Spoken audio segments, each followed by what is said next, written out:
Hello friends, welcome है आपका हमारा YouTube channel basic education with Hemlata ma'am. आज का हमारा टॉपिक है रासायनिक अभिक्रिया। रासायनिक अभिक्रिया क्या होता है ये समझते हैं।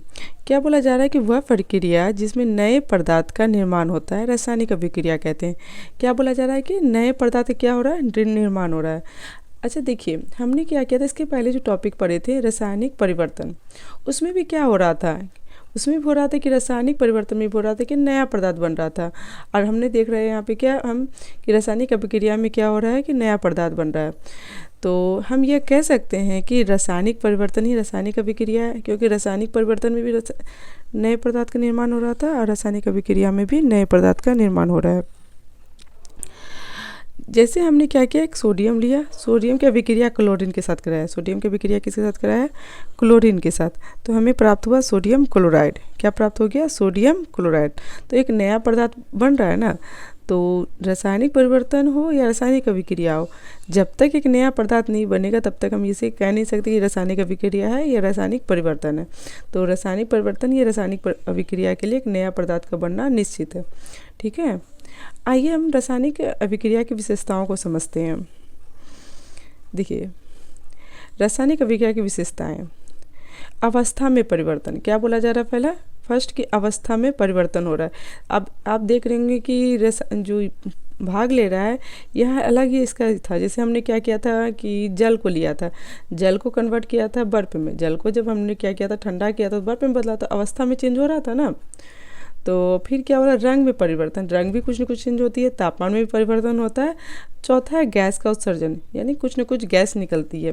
आगे हम एग्जाम्पल में समझेंगे। और अवक्षेप का निर्माण। देखिए, अवक्षेप क्या हुआ कि जब हम अभिक्रिया कराएंगे तो जो हमें एक जल प्राप्त होगा, तो जल में क्या होता है कि नीचे कुछ पदार्थ मतलब अवक्षेप के रूप में जमा हो जाता है, बैठ जाता है। ठीक है, उसे हम क्या कहेंगे, अवक्षेप कहेंगे। क्या कहेंगे, अवक्षेप। तो हमने देखा है कि रासायनिक अभिक्रिया की विशेषताओं में कि अवस्था में परिवर्तन हो रहा है, रंग में परिवर्तन हो रहा है, तापमान में परिवर्तन हो रहा है, गैस का उत्सर्जन हो रहा है और अवक्षेप का निर्माण हो रहा है। ठीक है, देखिए एग्जाम्पल के तौर पे समझते हैं। अब हमने क्या किया, कार्बन को लिया, कार्बन की अभिक्रिया किससे करा दी, ऑक्सीजन से करा दी। तो हमें क्या प्राप्त हुआ, कार्बन डाइऑक्साइड प्राप्त हुआ। तो यहाँ हम देख रहे हैं कि कार्बन क्या है, सॉलिड अवस्था में, ऑक्सीजन क्या है, गैस अवस्था में है, और CO2 हमें गैस के रूप में प्राप्त हो रही है। सॉलिड गैस है, गैस फिर उसके बाद किन में कन्वर्ट हो जा रहा है, गैस में। तो एक अवस्था में परिवर्तन हो रहा है। तो जब हम इसे अभिक्रिया करेंगे तो हम जरूर हमें ये दिखे कुछ न कुछ रंग में परिवर्तन होगा। ठीक है, तापमान भी कम बेस होगा, अगर इसका कम है तो इसका ज़्यादा है तो कम, कुछ न कुछ चेंज होगा। और गैस का उत्सर्जन, यहाँ आप देख रहे हैं CO2 गैस के रूप में निकल रहा है ना। तो ये गैस का उत्सर्जन और अवक्षेप का निर्माण होता है, यानी लिक्विड जो जल होता है, जल हमें प्राप्त होती है, उस जल के नीचे कुछ न कुछ हमें जब निर्माण प्राप्त होता है तो उसे अवक्षेप कहेंगे। अब देखिए, हमारा अगला टॉपिक है अभिकारक और उत्पाद। ये अभिकारक क्या हुआ, उत्पाद क्या हुआ, इसको समझते हैं। बोला जा रहा है अभिकारक कि जो अभिक्रिया में भाग लेता है। अभिकारक किसको बोलेंगे, जो अभिक्रिया में क्या करता है, भाग लेता हो, उसे अभिकारक कहते हैं।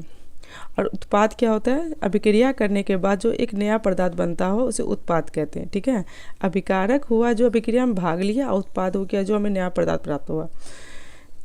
जैसे हमने क्या किया, कार्बन की अभिक्रिया ऑक्सीजन से कराई तो हमें CO2 प्राप्त हुआ। तो ये अभिक्रिया में ये भाग ले रहा है ना, कार्बन और ऑक्सीजन क्या कर रहा है, अभिक्रिया में भाग ले रहा है, इसी को अभिकारक कहेंगे।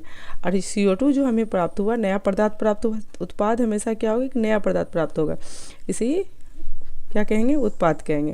उत्पाद जब भी होगा तो क्या होगा, एक नया पदार्थ होगा। ठीक है, तो हम आज ये रासायनिक अभिक्रिया को समझ लिए अच्छे से।